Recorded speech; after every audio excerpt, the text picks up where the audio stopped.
दो object project किए गए हैं, मान लो कि एक ऑब्जेक्ट है प्रोजेक्ट किया गया है, हॉरिजॉन्टली प्रोजेक्ट किया गया होगा, मतलब किसी भी हाइट से, आई डोंट नो कि विच हाइट से, किस हाइट से वो फेंका गया है, डजेंट मैटर।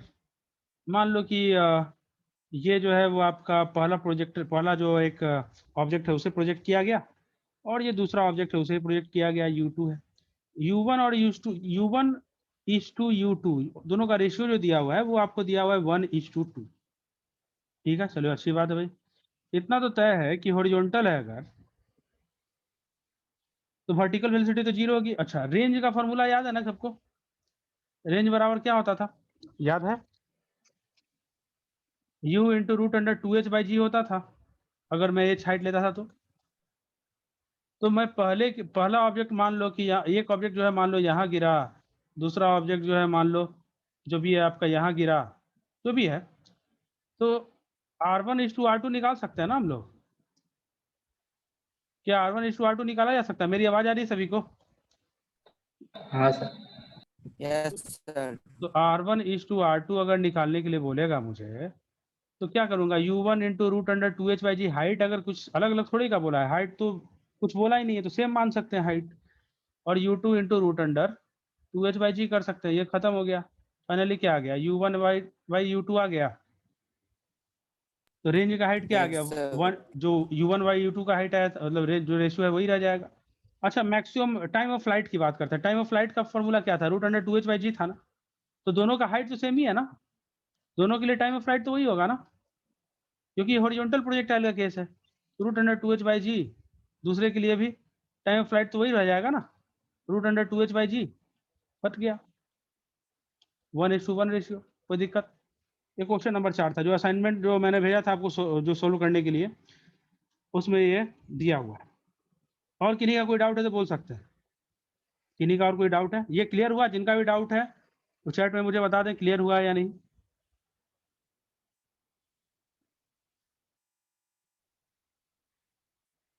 जिनका भी ये डाउट था चैट में मुझे बता दें क्लियर हुआ है या नहीं हुआ। ठीक है, चलिए, बाकी लोग अगर बनाए हैं तो मुझे बताइए, नहीं तो मैं आगे बढ़ूंगा फिर। 34, ग्रेट, लेट्स सी 34 नंबर में क्या है। Let me see what is 34 number. उससे पहले का सबका बन गया है?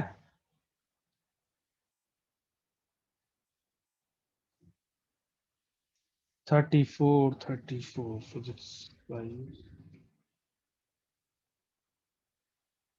34, मिल जाओ मिल जाओ। हाँ 34,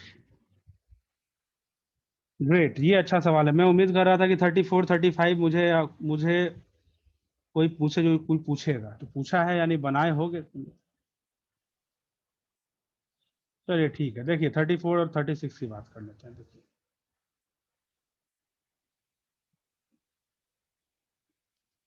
34 नंबर जो क्वेश्चन है ना, बोल रहा है कि स्पीड जो है वो प्रोजेक्शन का, उसे 3% इंक्रीज कर दिया गया। मतलब प्रोजेक्शन का जो स्पीड था u, उसे 3% इंक्रीज कर दिया गया, राइज कर दिया गया, 3% राइज किया गया। बोल रहा है कि मैक्सिमम हाइट में कितना परसेंट का राइज होगा, परसेंटेज राइज क्या होगा ये बताना है आपको, और रेंज में भी अगर कुछ राइज हुआ है तो कितना होगा ये बताना है आप। ये दो सवाल थे,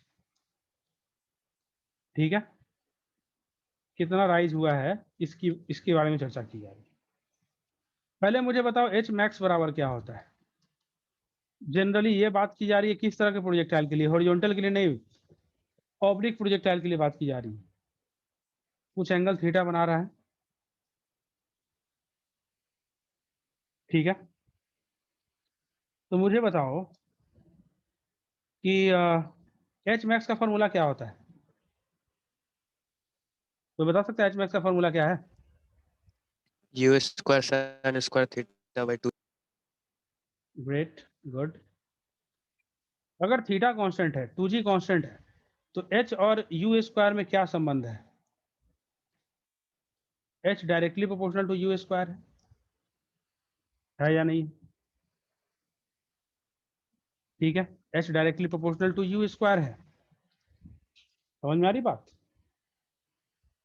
अब एक चैप्टर आपको पढ़ाया जाता है जो कुछ लोग नहीं पढ़ पाए हैं, पहला चैप्टर है यूनिट डायमेंशन, उसमें एरर एनालिसिस पढ़ाया जाता है।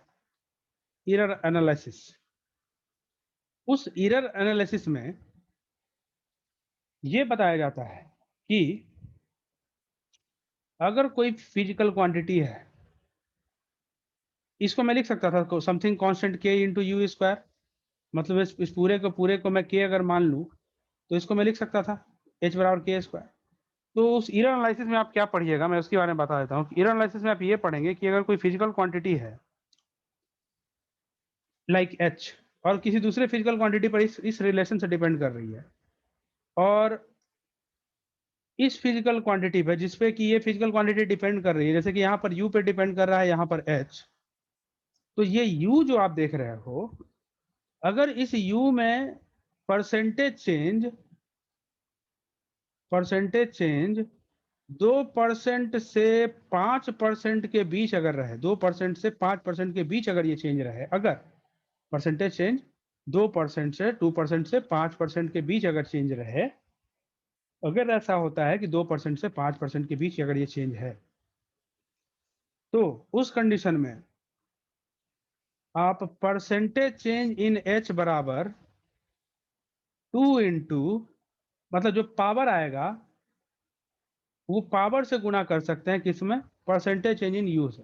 कहने का मतलब अगर मान लो a बराबर समथिंग कांस्टेंट b दिया, समथिंग कांस्टेंट k गुना x का पावर b, y का पावर c और z का पावर d दिया हुआ हो, और x, y और z तीनों में जो अगर कुछ परसेंटेज चेंज है जो कि 2 से 5% के बीच में है, तो परसेंटेज चेंज इन a बराबर डायरेक्टली आप लिखोगे b Guna percentage change in x plus c Guna percentage change in y plus d Guna percentage change in z। ये परसेंटेज एरर, ये एरर एनालिसिस टॉपिक में पढ़ाया जाता है। ये टॉपिक जिनका छूट गया है, अगर वो ये टॉपिक करना चाहते हैं, वो छोटा चीज़ है, वो करना चाहते हैं तो मुझे बोल देंगे, मेरे पास पहले के पढ़ाया हुआ रिकॉर्डेड लेक्चर है, मैं उसको शेयर कर दूंगा। जिनका छूट गया अगर इंटरेस्टेड है, हालांकि इस पर ज़्यादा सवाल आपको देखने के लिए नहीं मिलता है, लेकिन फिर भी अगर जेई मेंस में अक्सर एक सवाल पूछ दिया जाता है इससे संबंधित, तो अगर आप इंटरेस्टेड हैं तो मैं इसका लिंक शेयर कर दूंगा, आप देख सकते हो ये वीडियो।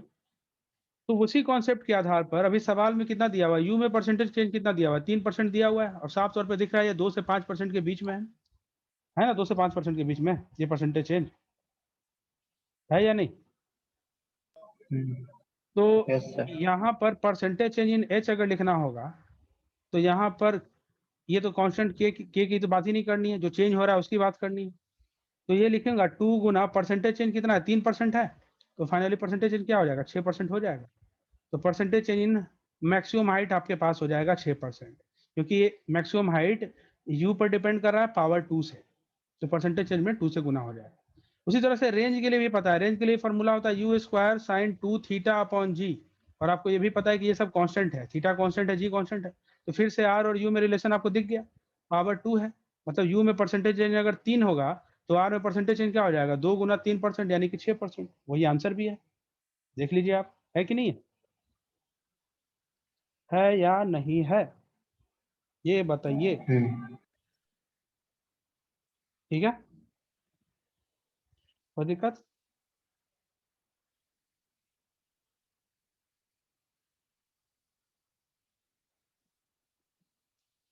फोर्टी टू, 35 इसी आधार पर 35 भी बना सकते हो। आई थिंक 35 इसी आधार पर आप लोग बना सकते हो, लेकिन यहाँ पर परसेंटेज इंक्रीज स्पीड जो है वो परसेंटेज चेंज दिया हुआ है कितना आपको? 20% दिया हुआ है, मतलब 2 से 5% से ज्यादा है ना, तो यहाँ पर कॉन्सेप्ट थोड़ा अलग लगाना पड़ेगा। मैं आपको 35 आप खुद से ट्राई कीजिएगा, मैं सब कुछ हम ही बता देंगे तो कैसे काम चलेगा, एक बार ट्राई कीजिएगा 35 इसी आधार पर। थोड़ा सा मैं हिंट दे देता हूँ, चलो थोड़ा हिंट ही दे देते हैं, क्या दिक्कत है। जैसे 35 में देखो, सोचो यू दिया, यू था, यू में राइज कितना हुआ है, 20% राइज हुआ है, साफ तौर पे दिख रहा है कि 2 से 5% से ज्यादा है ना। तो यहाँ पर ये लॉजिक नहीं लगा सकते। अभी जो लॉजिक मैंने आपको बताया, ये सब लॉजिक जो आपको मैंने बताया, ये सब लॉजिक नहीं लगा सकते यहाँ इस केस में। मतलब ये फॉर्मूला जो है इस केस में फेल कर जाएगा, ठीक है। तो इस केस में कैसे बात करेंगे, देखिए 20% इंक्रीज का मतलब समझ रहे हो, पहले यू रहा होगा तो बाद में क्या हो गया होगा, 21 यू डिवाइड बाई 100 हो गया होगा। बोलोगे कैसे सर, अरे u प्लस 20% ऑफ यू, नहीं समझ में आई बात। u प्लस 20% ऑफ यू कहने का मतलब क्या हो गया, 20 गुना u बाई 100 हो गया जी। देखो तो u बराबर क्या हो जाएगा, देखो मेरे से भी गलती हो गई, 121 लिख रहा था मैं, 121 u बाई 100 हो जाएगा, या 120 100 ना सॉरी होगा। 120 सॉरी 120 u बाई 100 हो जाएगा, हो गया 120 u बाई 100। हाँ अरे u में 20% u का बढ़ा देंगे तो 120 u बाई 100 होगा या नहीं होगा, ये बताओ, होगा या हाँ नहीं होगा। ठीक है, तो पहले का u और बाद का u में अंतर समझ में आ गया। पहले के u के अनुसार अगर तुम निकालोगे h मैक्स तो क्या होगा, u square sine square theta by 2g होगा, ये तो कांस्टेंट ही है। तो मैं डायरेक्टली h मैक्स बराबर क्या लिख सकता हूँ, के यू स्क्वायर लिख दूँ डायरेक्टली h मैक्स बराबर, इसको अगर मैं k मानूँ तो। लेकिन इधर मैं क्या लिखूंगा, इधर एच मैक्स बराबर के तो वही रह जाएगा, क्योंकि थीटा भी चेंज नहीं हो रहा, जी भी चेंज नहीं हो रहा, तो के को वही लिखता हूँ। लेकिन यू की जगह पर अब क्या लिखूंगा मैं, बताओ। यू की जगह पर 120 डिवाइड बाई 100 यू का होल स्क्वायर लिखूंगा या नहीं लिखूंगा। तो चेंज इन एच मैक्स क्या आएगा, हाँ एच मैक्स में चेंज क्या आएगा, इसमें से इसको घटा दूंगा, एच मैक्स फाइनल मान लो, इसे एच मैक्स इनिशियल मान लो, क्या आएगा बताओ। के तो कॉमन है, आई थिंक यू स्क्वायर भी कॉमन है, क्या कॉमन नहीं है, 120 का स्क्वायर यानी 120 डिवाइड बाई 100 का स्क्वायर -1 होगा। सोल्व करके बताओ तो डेल्टा एच मैक्स क्या आएगा, ये यू स्क्वायर तो बाहर रहेगा, अंदर में क्या बचेगा बताओ। यहाँ पर आएगा 10,000, यहाँ पर आएगा 14400 -10000 आएगा जी, बताओ आएगा या नहीं आएगा, ये बताओ। हाँ यहाँ से सोल्व करें तो क्या आएगा, 4400 डिवाइड बाई ये आएगा 11/25 के यूज 0.44 आ रहा है, हाँ 0.44 के यू स्क्वायर। देख लो जी, इस पे बहुत सारे सवाल आते हैं, बहुत सारे सवाल आते हैं, मतलब ये आपको जब क्वेश्चंस बनाओगे ना तो वो बहुत सारे सवाल इस तरह का मिलेगा आपको बनाते बनाते में, एक दो सवाल आपको इरर तरह का हर चैप्टर में मिलेगा, हर टॉपिक में आता है, एक तरह इरर पर बेस्ड सवाल डाल देता है, और एग्जाम में जाओगे तो एक न एक सवाल आपको मिलेगा ही। यहाँ तक समझ में आया सभी को। अब बताओ परसेंटेज चेंज का मतलब क्या होता है, percentage change in H max मतलब जानते हो क्या होता है, percentage change in H max का मतलब, percentage change in H max का मतलब क्या होता है पता है, कोई बता सकता है। जब परसेंटेज चेंज निकालते हैं आप, अरे कहीं परसेंटेज लॉस या परसेंटेज प्रॉफिट आज तक निकाले हो, अभी प्रॉफिट लॉस पढ़े हो तुम लोग। तो परसेंटेज लॉस निकालना होता था, क्या होता था, loss divided by CP into CP होता था। तो यहाँ पर क्या होगा, परसेंटेज एच मैक्स निकालेंगे तो इसका मतलब होगा कि डेल्टा एच मैक्स कितना चेंज आया, डिवाइड बाई पहले जो एच मैक्स था ओरिजिनल वाला इंटू 100। तो बताओ डेल्टा एच मैक्स कितना आया है, 0.44 के यू स्क्वायर आया है। शुरू में कितना था ये, के यू स्क्वायर था गुना 100, तो ये क्या आ जाएगा बताओ, 44% 44। आया। आंसर है देखो तो, आंसर है इतना, हाँ बिल्कुल है, बनेगा ऐसा, बिल्कुल बनेगा, कोई समस्या इसमें। नहीं। ठीक। और कोई सवाल? 45 नंबर सवाल था किसी का?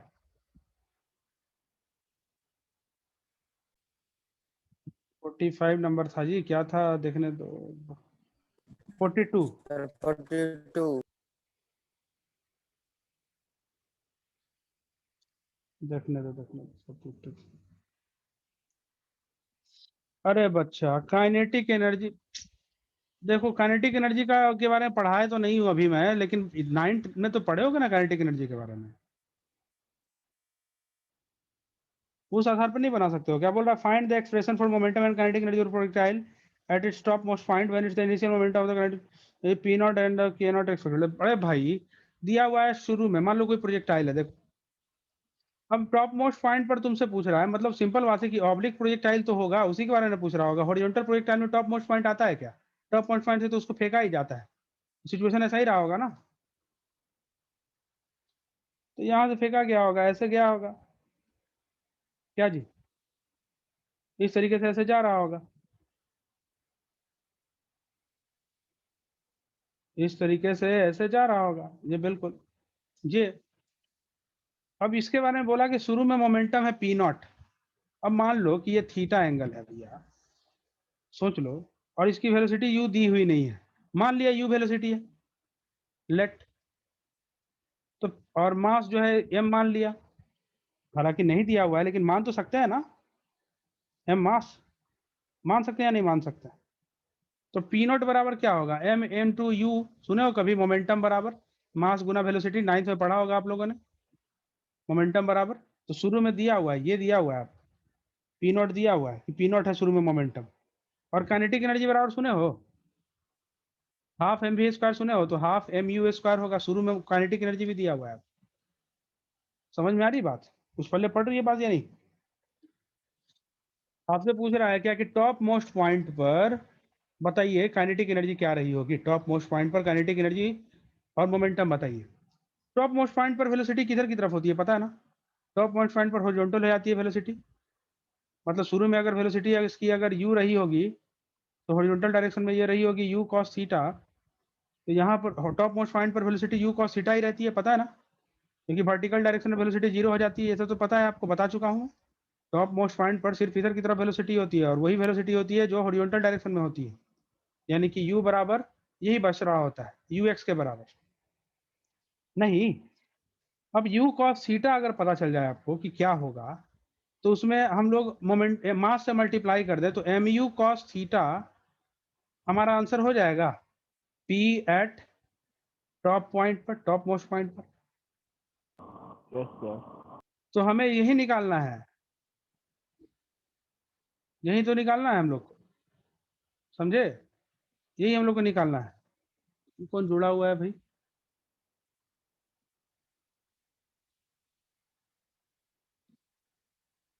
कुछ लोग लेट से ज्वाइन किया, अच्छा ठीक है। देखिए,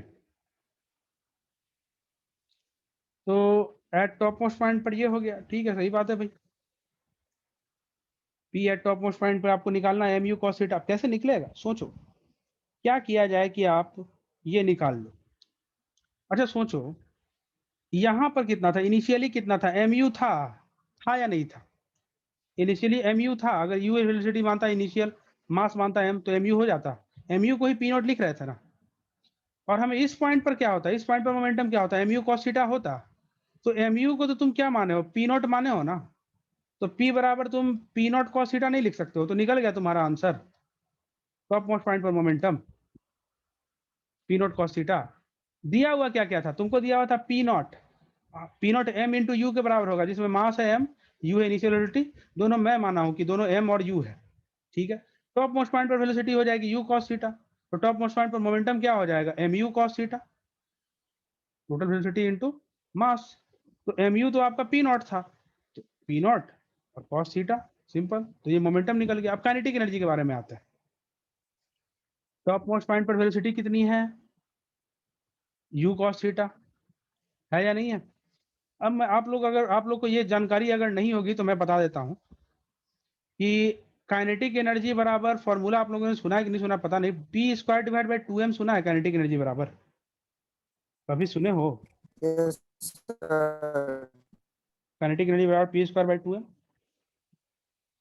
कोई दिक्कत? सुना है ना? हाँ, अच्छा, तो के नॉट स्क्वायर बराबर P not square by 2m रहा होगा।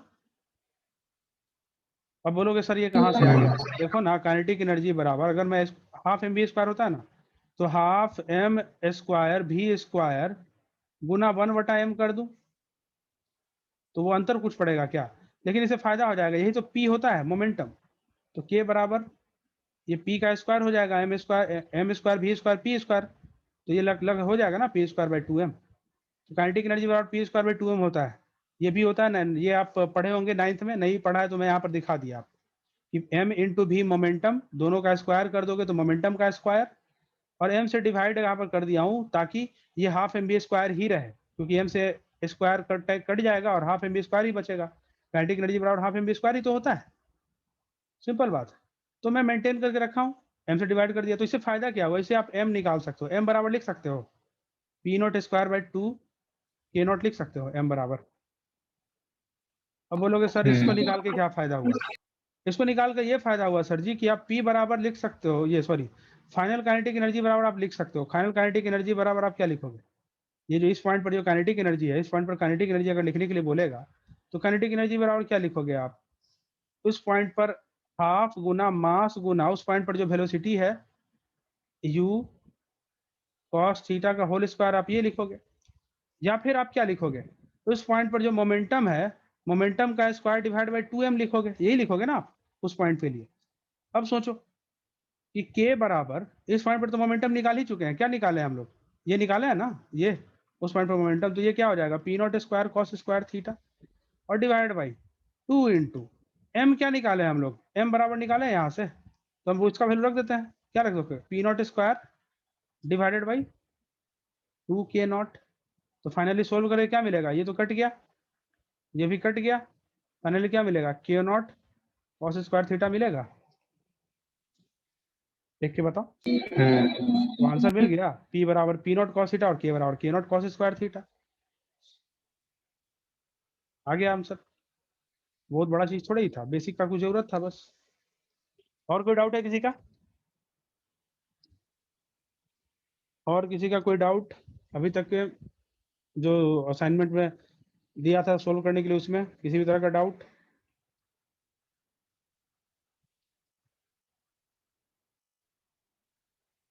है क्या डाउट किसी को? चलिए खत्म, तो आगे बढ़ते हैं। आज हम लोग रिलेटिव वेलोसिटी का कॉन्सेप्ट शुरू करने वाले हैं। रिलेटिव वेलोसिटी का कॉन्सेप्ट शुरू करेंगे। देखिए,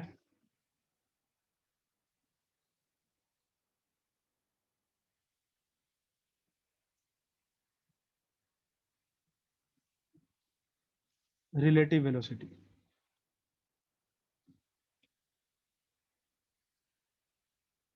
क्या चीज है? रिलेटिव वेलोसिटी, इसके बारे में डिस्कस करेंगे हम लोग।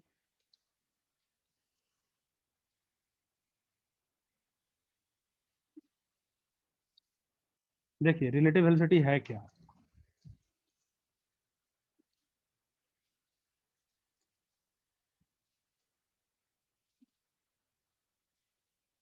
सुनिए अब ध्यान से।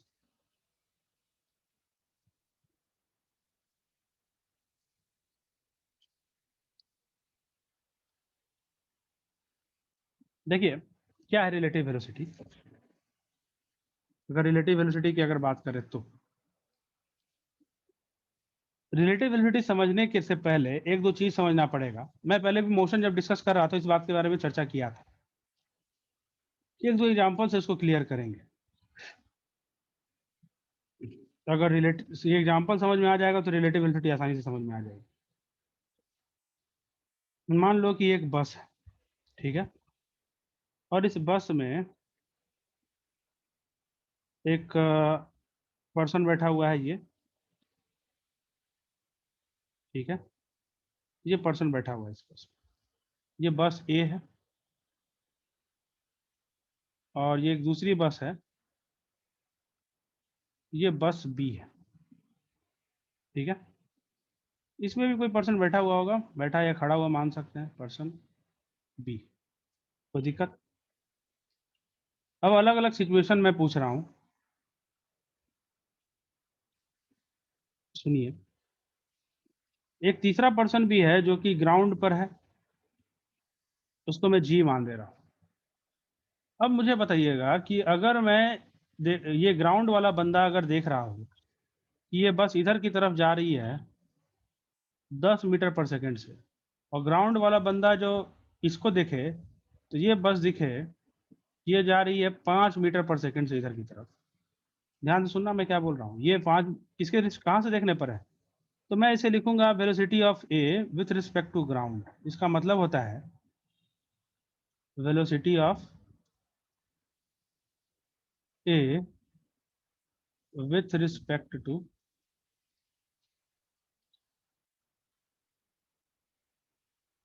ग्राउंड, ये दिखेगा, ठीक है। और यहां पर ये जो है velocity of B with respect to ground है,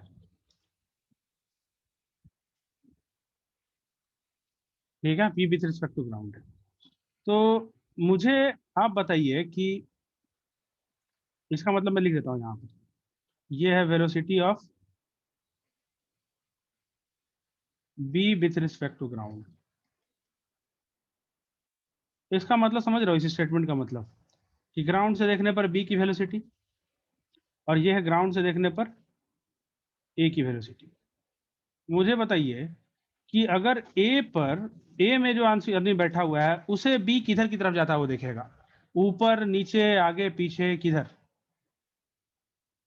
पीछे। आगे। अगर ये एक्स एक्सिस है तो बताओ किधर की तरफ जाता दिखेगा? पीछे पीछे। पीछे की तरफ आता वो देखेगा। उसे दिखेगा कि अरे लगता है कि ये जो बी है वो पीछे की तरफ आ रहा है, ए की तरफ बढ़ रहा है। कितनी वेलोसिटी से ये पीछे की तरफ आता वो दिखेगा? -5। बिल्कुल -5 से दिखेगा। मतलब ए से देखने पर बी जो है, अब किसी कोई बोलेगा सर ऐसा कैसे हो जाएगा सर, मतलब कैसे हो सकता है ऐसे? सोचो, मान लो तुम खुद को मान लो कि ए में बैठा दिए, ए वाले बस में बैठा दिए, तो क्या तुमसे वो बस तेज चल रही है बी वाली या धीरे चल रही है? तुम्हारी बस ए से, तुम अगर ए में बैठे हुए हो तो तुम्हारी बस से बी वाली बस धीरे चल रही है तेज चल रही है? धीरे। धीरे चल रही है। अच्छा, अगर ये धीरे चल रही है तो तुम्हें वो बस दूर जाती हुई थोड़ी दिखेगी, तुम्हें तो वो बस नजदीक की तरफ आते, तुम्हें लिखेगा कि अरे वो बस जो है वो अब मेरी तरफ आ रही है। वो तुम्हें लगेगा कि वो बस अरे मेरी तरफ बढ़ती रही है, मेरी तरफ आ रही है, बार बार मेरी तरफ बढ़ रही है। तुम्हें तो ये लगेगा देखा देख करके, सिंपल बात है, बिल्कुल यही लगेगा, दिखाई देगा। तो इससे क्या निष्कर्ष निकलता है? इससे यह निष्कर्ष निकलता है कि तुम्हें जो दिखेगा वो दिखेगा, तुम अगर ए में बैठ जाओगे तो बी बस तुम्हें अपनी तरफ जाती हुई दिखाई पड़ेगी उस, और हर समय तुम्हें ये दिखाई पड़ेगा, हर सेकंड ये दिखाई पड़ेगा कि ये जो बी वाली बस है वो तुम्हारी तरफ पीछे की तरफ आ रही है, और हर सेकंड कितना तुम्हारे नजदीक आ रही है? तो हर सेकंड तुम्हारी तरफ 5 मीटर आ रही है हर सेकंड। अब बोलोगे ऐसा कैसे सर? सोचो कि तुम्हारे बीच का गैप जो होता वो मान लो होता 100 मीटर, तो एक सेकंड के बाद तुम लोगों के बीच का गैप बढ़ जाता या घट जाता? घट जाता।